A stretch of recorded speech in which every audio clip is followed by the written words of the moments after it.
இயக்குனர் மோகன்ஜி அவர்களுடைய இயக்கத்தில் ரிச்சர்ட் கதை நாயகனாக நடித்து சில வருடங்களுக்கு முன்னாடி தியேட்டர்களில் வெளியாகி மிகப்பெரிய சர்ச்சையும் விவாதங்களையும் ஏற்படுத்திய திரைப்படம் தான் திரௌபதி. இத்தனை வருஷங்களுக்கு பிறகு அதே கதை நாயகன் ரிச்சர்ட் ஹீரோவாக நடிக்க மோகன்ஜி அவர்களுடைய இயக்கத்தில் வெளியாகி இருக்கக்கூடிய திரைப்படம் தான் திரௌபதி பார்ட் 2. இந்த திரௌபதி பார்ட் 2 எப்படி இருக்கு அப்படின்னு கேட்டீங்கன்னா, முதல்ல படத்தினுடைய கதை திரௌபதி படத்தின் முதல் பாகத்தினுடைய தொடர்ச்சியாக கதை தொடங்குது. நாயகன் ரிச்சர்ட் தன்னுடைய குழந்தை கூட ஊர்ல வாழ்ந்துட்டு இருக்காரு. ஊர்ல வக்பு வாரியம் மூலம் கோவில் நிலம் பறிபோகக்கூடிய ஒரு சூழ்நிலை ஏற்படுது. இதுக்காக ஊர் மக்கள் எல்லாரையுமே ஒன்னா திரட்டுறாரு. அப்போ வெளிநாட்டுல இருந்து ஊருக்கு வரக்கூடிய நாயகி ரக்ஷனா கோவிலை பராமரிக்க முன்வராங்க. கோவிலுக்கு போகக்கூடிய ரக்ஷனா உடம்புல அமானுஷ்யமான ஒரு சக்தி ஊடுருவி வினோதமா நடந்துக்கிறாங்க. இறுதியில ரக்ஷனா உடம்புல ஊடுருவி அந்த அமானுஷ்ய சக்தி யாரு, எதுக்காக வந்தாங்க அப்படின்ற மாதிரியான ஒரு கதை தான் இந்த திரௌபதி 2. இந்த கதை இன்னும் உங்களுக்கு டீட்டெயிலா சொல்லணும் அப்படின்னா, திருவண்ணாமலையை தலைநகராக கொண்டு ஆட்சி புரிந்த 3ஆம் வல்லாள மகாராஜாவின் கீழ் இருந்த பல பாளைகள்ல விழுப்புரம் அருகே உள்ள சேத்தமங்கலத்தைச் சேர்ந்த பாளை ஒன்று. அதனை ஆட்சி செய்யக்கூடிய குறுநில மன்னர் வாரிசான வீரசிம்ம காடவராயர் வல்லாள மகாராஜாவின் கருடப்படையில இணைந்து பணியாற்றாரு. வட இந்தியாவை கைப்பற்றிய துருக்கியர்கள் தென்னிந்தியாவையும் கைப்பற்ற முயற்சி பண்றாங்க.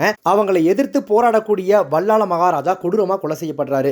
மகாராஜாவையும் கருடப்படை வீரர்களையும் காப்பாற்ற முடியாம போனதை நினைச்சு வருந்தக்கூடிய வீரசிம்ம காடவராயர் தன் உயிரை மாய்ச்சிக்க முயற்சிக்கும் போது மகாராஜா அவர் முன்னாடி தோன்றி சில பொறுப்புகளை கொடுக்கிறாரு. மகாராஜாவின் உத்தரவை நிறைவேற்றும் முயற்சியில வீரசிம்ம காடவராயர் ஈடுபட மனைவி திரௌபதி தேவி சதிவலையில சிக்கி தன்னுடைய கணவரை தவறா நினைச்சு அவரை பிரிஞ்சிடுறாங்க.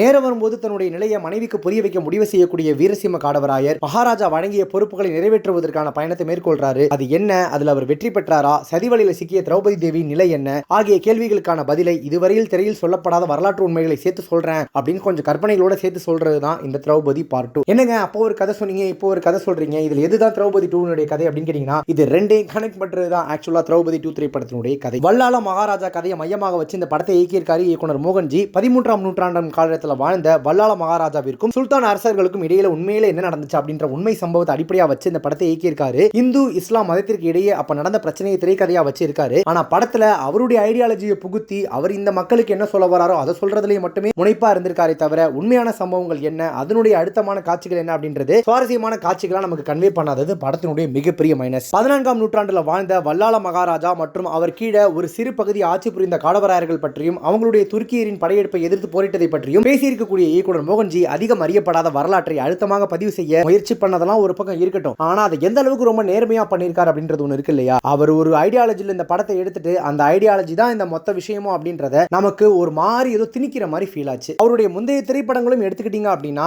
அவருடைய அந்த ஐடியாலஜிக்காக தான் கதை பண்ணிருப்பாரே தவிர அந்த கதைக்குள்ள அந்த ஐடியாலஜி புரிந்து வர மாதிரி இருக்காது. எல்லாமே கொஞ்சம் நம்ம மேல போட்டு தேவையில்லாம திணிக்கிறாரோ, நாடக காதல் அது இதுன்ற மாதிரிலாம் நிறைய எடுத்து வச்சிருப்பாரு. இந்த படமும் கிட்டத்தட்ட அந்த மாதிரியான ஒரு திரைப்படமாவே ஆகி போனது துரதிஷ்டம் அப்படின்னு தான் சொல்லணும். ஓகே, படத்துல நடிச்சிருக்கக்கூடிய நடிகர்கள் எப்படி நடிச்சிருக்காங்க அப்படின்னு பாத்தீங்கன்னா, வீரசிம்ம காடவராயர் கதாபாத்திரத்தில் நடிச்சிருக்கக்கூடிய நாயகன் ரிச்சர்ட் ரிஷி ஒரு சில இடங்கள்ல ஓகேவாக நடிச்சிருந்தாலும் கூட ஒரு சில இடங்கள்ல இன்னும் கொஞ்சம் நல்லா நடிச்சிருக்கலாமோ அப்படின்ற மாதிரி ஃபீல் ஆச்சு. ஓரளவு கடுமையா உடைச்சிருக்காரு, பட் இருந்தாலும் அந்த அவுட்புட் ப்ராப்பரா வரல அப்படின்றது தெரியல, நல்லாவே தெரியுது. பிசிக்கலா அந்த கதாபாத்திரத்திற்காக ஓரளவு நல்லாவே மெனக்கெட்டிருக்காரு. அவருடைய தோற்றம், உடல் மொழி எல்லாமே அந்த வீரசிம்ம காடவராயராக முடிஞ்ச வரைக்கும் மக்கள் மனசுல இடம் பிடிச்சிடணும் அப்படின்றதுக்காக மெனக்கெட்டிருக்காரு. இன்னும் கொஞ்சம் பயங்கரமா மெனக்கெட்டிருக்கலாம் அப்படின்றத ஆடியன்ஸோட மைண்ட் வாய்ஸா இருந்துச்சு. திரௌபதி தேவி கதாபாத்திரத்தில் நாயகியாக நடிச்சிருக்கக்கூடிய ரக்ஷனா இந்து சூடன் உண்மையாகவே ஒரு நல்ல தேர்வு அப்படின்னு சொல்லலாம். படம் முழுவதும் ஒரு கம்பீரமான தோற்றம், சிரித்த முகம் என ஒரு சிலை போல வலம் வராங்க. வீரமிக்க பெண் கதாபாத்திரத்தை தன்னுடைய உடல் மொழி மற்றும் வசன உச்சரிப்பு மூலமா மிக நேர்த்தியாக கையாண்டிருக்காங்க அப்படின்னு சொல்லலாம். அந்த திரௌபதி அப்படின்ற அந்த மோகன்ஜி நினைச்ச கதாபாத்திரத்துக்கு ஓரளவு உயிரூட்டி இருக்கிறது அவங்க மட்டும்தான். வல்லாள மகாராஜா கதாபாத்திரத்தில் நடிச்சிருக்கக்கூடிய நட்டி அவர்கள் அந்த கதாபாத்திரத்திற்கு பொருத்தமில்லாதவராக இருக்காரு. 80 வயதானவர் அப்படின்றதுக்காக அவர் முகத்துல போடப்பட்டிருக்கக்கூடிய அந்த ஒப்பனை சுத்தமா அவருக்கு ஒத்தே போல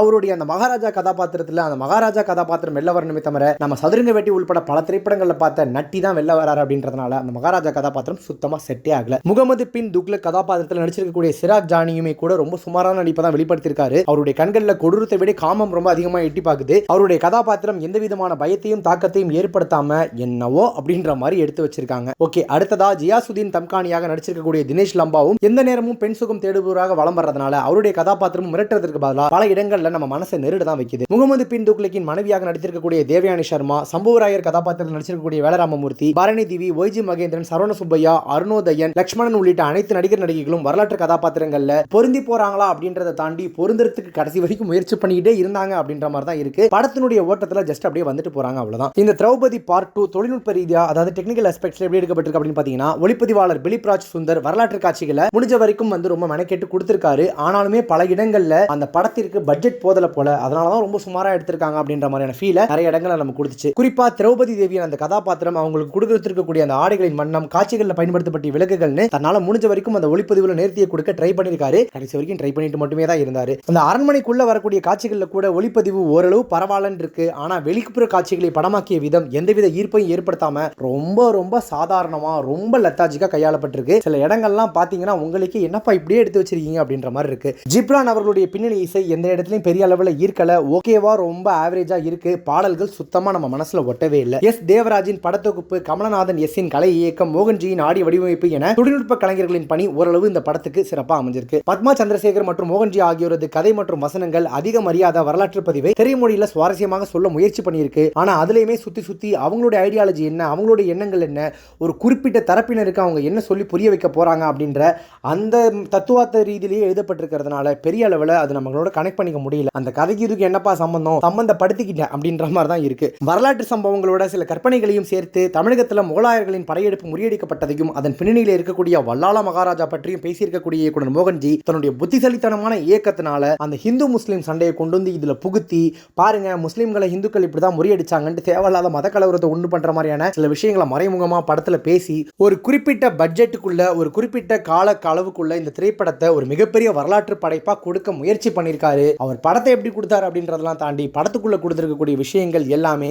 கண்டிப்பா ஏற்றுக்கொள்ளக்கூடியதா அப்படின்றது கேள்விக்குறிதான். முகலாயர்கள் இந்துக்கள் மீது நடத்திய கொடூரங்களை விவரிக்க முயன்றிருக்கக்கூடிய இயக்குனர் மோகன்ஜி அவங்க பெண்கள் மேல அதிக நாட்டம் கொண்டவர்கள் என்பதையே திரும்ப திரும்ப சொல்லியிருக்கிறது கண்டிப்பா அவருடைய ஐடியாலஜியை தப்பா காட்டுறது இல்லாம பாக்குறவங்களையும் தப்பா வழி நடத்துறதுக்கு வாய்ப்புகள் நிறைய இருக்கு. அப்படி திரும்ப திரும்ப சொல்லிக்கிட்டே இருக்கிறது சற்று நெருடலாக இருக்கிறதோடு மட்டும் இல்லாம முகலாய மன்னர்கள் மேல பார்வையாளர்களுக்கு எந்த கோபமும் ஏற்படாம ஏதோ மோகன்ஜி சும்மா புகுத்தணும்னு பூத்திருக்காரு போல அப்படின்ற மாதிரி இருக்கு. ஒரு சில காட்சிகள் உண்மையாவே படத்துல வந்து மெனக்கேட்டிருக்காங்க அப்படின்னே சொல்லலாம். ஏன்னா அந்த பட்ஜெட்டுக்குள்ள அந்த விஷயத்தை கொண்டு வரது அப்படின்றது சாதாரண விஷயம் இல்லை. ஆனா பல இடங்கள்லையும் அந்த இடத்துல அவருடைய அந்த அரசியலை புகுத்தி அது ஒரு மாதிரி பண்ணி வச்சிருக்காருங்க. அவருடைய முந்தைய படங்கள் நீங்க பார்த்துருந்தீங்கன்னா உங்களுக்கே தெரிஞ்சிருக்கும். கூடுதலான தகவல்கள் மற்றும் பிரம்மாண்டமான காட்சிகள் மூலம் இன்னும் விவரிச்சிருந்தாங்க அப்படின்னா இந்த படம் பார்வையாளர்களை மேபி மேக்கிங்ல வியக்க வச்சிருக்கலாம். ஒரு குறிப்பிட்ட பட்ஜெட்ல இப்படி ஒரு திரைப்படத்தை திரையில கொண்டு வரதுக்கு ட்ரை பண்ண இயக்குனர் மோகன்ஜியின் முயற்சியையும் அவருடைய உழைப்பையும் கண்டிப்பா நம்மளாம் வந்து கை கொடுத்து பாராட்டலாம். ஆனா அதுல சொல்லியிருக்கக்கூடிய விஷயங்கள், அதுல அவர் கற்பனை அப்படின்ற பேர்ல கலந்திருக்கக்கூடிய விஷயங்கள் எல்லாராலையும் ஏற்றுக்கொள்ளப்படக்கூடியதா, எல்லா தரப்பினருக்கும் ஏற்றதா அப்படின்னு கேட்டா அது கொஞ்சம் சந்தேகம் தான், கேள்விக்குறிதான். அதை நீங்க வந்து பாத்துக்கணும். படத்தில் சொல்லப்பட்டிருக்கக்கூடிய அந்த தீம், சில காட்சிகள் இதெல்லாம் வச்சு பார்க்கும்போது படம் அடல்ட்ஸ் ஒன்லி தான். அது நீங்க என்னன்னு பாத்துக்கோங்க. மொத்தத்துல இந்த திரௌபதி 2 திரைப்படம் எப்படி இருக்கு அப்படின்னு கேட்டீங்கன்னா, நீங்க ஒரு மோகன்ஜியோட ஹார்ட்கோர் ஃபேனா இருந்தீங்க, திரௌபதி பகாசுரன் திரைப்படங்களுக்குலாம் நீங்க ஒரு மிகப்பெரிய ரசிகர் அப்படின்னா இந்த திரௌபதி பார்ட் 2 திரைப்படம் உங்களையும் கவர்றதுக்கான வாய்ப்புகள் நிறைய இருக்கு. ஒரு ஜெனரல் ஆடியன்ஸா போயிட்டு பாத்தீங்க அப்படின்னா இந்த திரைப்படத்தில் சொல்லியிருக்கக்கூடிய சில விஷயங்கள் கண்டிப்பா ஏற்புடையதா இருக்காது.